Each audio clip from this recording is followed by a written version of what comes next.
Vasavi club వారు, శివకుర్తి సుబ్బారావు గారు, district joint secretary గారు, మరియు వాసవి క్లబ్ ప్రెసిడెంట్ జల్లిపల్లి దేవరాజు గారు, మరియు సత్యబాబు గారు, మరి దోపంట వెంకటేశ్వరరావు గారు, దోపంట్ల శ్రీనివాసరావు గారు తదితరులు మన ఆశ్రమంలో పాలు రస్కులు పంచిపెట్టడానికి వచ్చారు.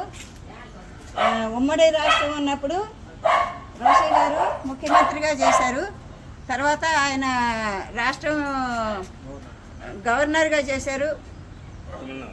తమిళనాడు గవర్నర్గా వెళ్ళిపోయారు. ఇక్కడ ముఖ్యమంత్రిగా రిజైన్ చేసి గవర్నర్గా వేసేసారు. అక్కడికి వెళ్ళిన తర్వాతనే ఆయన కన్నుమూశారు. ఆయన జయంతి సందర్భంగా వాసవి క్లబ్ వారు ఇక్కడ పాలు రసకులు పంచిపెడుతున్నారు. వారి